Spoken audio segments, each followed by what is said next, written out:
There's a couple things I'm going to talk about in this video, but the first thing I want to talk about is that Jalen Hurts was the NFC Offensive Player of the Week with over 300 passing yards, 4 touchdowns, 0 interceptions, like a 137.5 passer rating. This dude is the best quarterback in the NFL, and there's nothing you guys can say about it. But without further ado, let's just get into the video.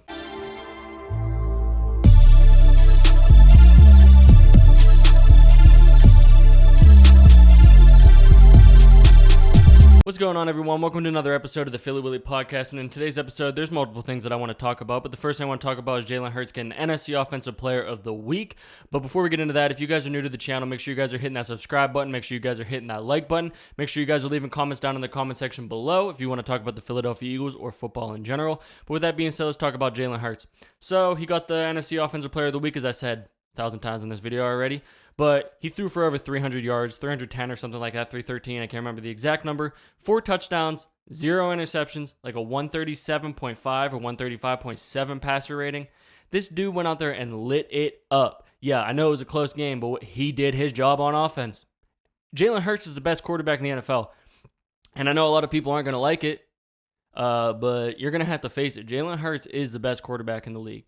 The way that he plays, the way that he comes back, the way that he takes pressure, the way that he could throw an interception in the next drive, just go down the field and score. There's not a lot of quarterbacks that can do that in the NFL. Look at Dak Prescott. If Dak Prescott throws an interception, most likely he is not going down the next drive a couple seconds later whenever they get the ball back. He's not going down the field and doing it. There's not very many quarterbacks in the league that can do that. The ones that I can see that can do that are Jalen Hurts, Patrick Mahomes, Lamar Jackson's elite, Josh Allen can do it.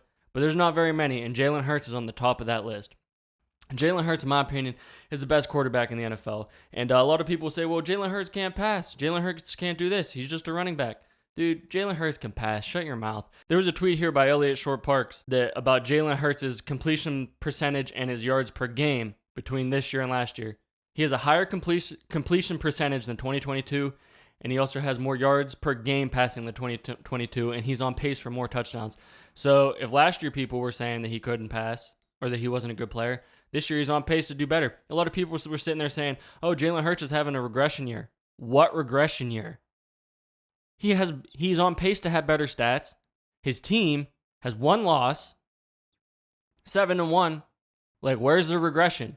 I think the regression people are talking about are in the 2 rookie coordinators that are on this team, coaching this team, calling plays. I think that's where you guys are getting the regression from. I don't think it's Jalen Hurts, and a lot of people don't like hearing it, but sorry, Jalen Hurts is the best quarterback in the NFL. Yeah, you can make a case for Patrick Mahomes, but I'm making my case for Jalen Hurts, and I'm always going to stick for that. I just see the way that he leads. I see the way that he goes down the field and just does his thing. He does what a quarterback's supposed to do. He has the mentality. He could throw 100 interceptions. He can flush them all and go down and score the winning drive of a game. I don't want to hear it. He had one of the best performances in a Super Bowl by a quarterback. Get out of here. Jalen Hurts, keep on doing your thing. Let's move on to the next thing. The Philadelphia Eagles made no last-minute moves in the trade deadline, which I'm completely fine with. You know, we signed Julio Jones, got Bradley Roby, and then made the big trade for Kevin Byard, which I think all of those moves are really gonna pay off for us in the long run. Especially the Kevin Byard. You know, it's gonna take a little bit for him to adapt to this defense and start making the big plays and being a leader on this team. People are expecting him to come in and get like 2 interceptions in his first game. Like that's not happening. It ain't happening. You just got to get used to the team, get used to the system, figure things out, figure out where he fits in and where he plays the best role. And they're going to figure that out down the road whenever it's like December or January, whenever it matters most. That's whenever these players are going to start doing their thing. Julio Jones had his first receiving touchdown. Everybody on the Philadelphia Eagles team was hype. If you guys haven't seen the video, just go out there and look for it. The way that they celebrated Julio Jones' first touchdown, that's just something that you want to see on an NFL team. And Bradley Roby, he's hurt right now, but hopefully he's able to come back here soon, and which I think he's going to be back here soon. And he's definitely going to be he's a good role for that nickel spot. So those are all 3 good moves that I think the Philadelphia Eagles made. They were all mostly made on defense, other than the Julio Jones signing. That's just basically where we needed it. We needed moves on the defensive side of the ball, especially in that secondary. And we got 2 moves. We got 2 veterans that can have great veteran presidents can have great veteran presence on this defense and help these young guys that are. We have a lot of young guys in this secondary. So hopefully these guys are going to help contribute to their growth and turn them into really good players. The Eagles did trade Kadavius Street to the Falcons for a 6th-round pick. So we basically got the 6th-round pick back that we traded off for Kevin Byard. And we opened up a roster spot so that we could sign Julio Jones. Just got signed to the active roster. So congratulations to Julio Jones. Can't wait to see what he does for the rest of the season.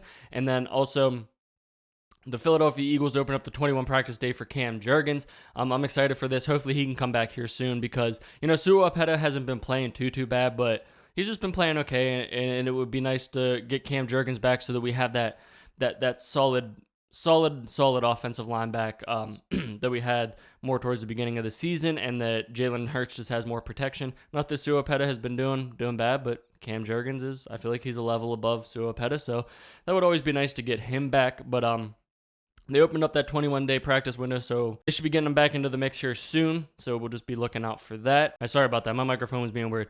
But another thing I want to talk about is Josh Sweat. Josh Sweat is having an insane year. Like, he's playing at a high level. He's got 40 pressures, 5.5 sacks, 9 hits, 25 hurries. He has almost identical stats to Micah Parsons. So if anybody's saying Micah Parsons is this insane player, yeah, he's been doing it for a couple years here, but Josh Sweat, listen to these numbers from Micah Parsons. 43 pressures, 6 sacks, 9 hits, 28 hurries. They're basically identical. So if anybody out there is saying you got to watch out for Micah Parsons, you got to watch out for Josh Sweat. And you also got to watch out for Jalen Carter. And you also got to watch out for Jordan Davis, Fletcher Cox, Brandon Graham, Hassan Reddick. This Eagles defensive line is scary. And yeah, a lot of people are out there saying you got to watch out for Micah Parsons. I just wanted to make my case that you got to watch out for Josh Sweat just as much as you got to watch out for Micah Parsons, Cowboys fans. So it is what it is. I think that Josh Sweat is a really, really, really good player. He's really playing up to the standard. He's getting after it. He's a real threat coming off that edge. When I watch him play, he's just like so lengthy. His arms are long.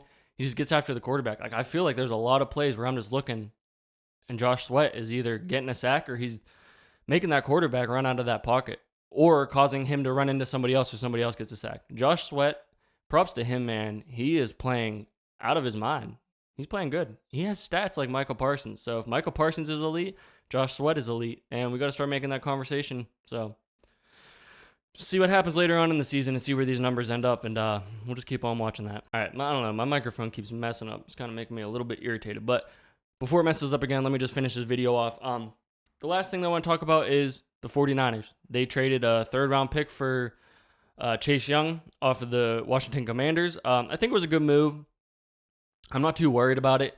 I think it's going to help them on defensively with that defensive line and probably help get sacks, slow down the run game from other teams. But I'm not too worried about it just because I feel like the 49ers' problems are more on the offensive side of the ball than the defensive side of the ball. And that has to attribute with Deebo Samuel being injured and Brock Purdy not being that guy like lately. He just hasn't been that guy. He's been throwing interceptions. He had 2 interceptions in the last game. It just hasn't really been looking too good for Purdy, and I'm not going to sit here and say that Brock Purdy is like a terrible quarterback because he had that good run and, maybe he's just hitting a little bit of a slump. You can't always have these great wins, but I don't fear the 49ers right now, even though with that Chase Young trade, with just having Brock Purdy at quarterback, not having Deebo Samuel, and Christian McCaffrey not being completely healthy. I feel like he's still like a little bit injured, and just being the bulk of that 49ers offense, I just feel like it's too much from Christian McCaffrey. Right now, I'm not fearing the 49ers, but that's hard to tell. They play in like week 13 or something, so that's a couple games down the road here. We'll see what happens whenever we get there. But yeah, they made that trade, and I think it's a good trade. They needed to make that trade, help solidify that defense even more that they got over there. But I feel like most of their problems are on the offensive side of the ball. I feel like the Philadelphia Eagles have a great defense, so we could slow down the 49ers offense, especially Brock Purdy plays against us the way that he's been playing. So I'm not really fearing the 49ers right now, but we're on Dallas this week. I'm going to have a video coming out here in a couple days about my matchup preview between the Eagles and the Cowboys, and I'm excited to make that one. It's my first time on YouTube covering the Eagles versus Dallas game. This is a highly anticipated game by all Philadelphia Eagles fans, so I'm excited to be able to make this this preview video and what I have to say about this game. But yeah, that's basically going to end it for this video. I just wanted to talk about Jalen Hurts, the moves that the Eagles made up to the trade deadline, and the 49ers getting Chase Young. But with that being said, like I said in the beginning of the video, if you guys are new to the channel, make sure you guys are hitting that subscribe button. Make sure you guys are hitting that like button. Make sure you guys are leaving comments in the comment section down below if you want to talk about the Philadelphia Eagles or football in general. But with that being said, I'll see you guys in the next video, and I hope everybody has a great day. Peace.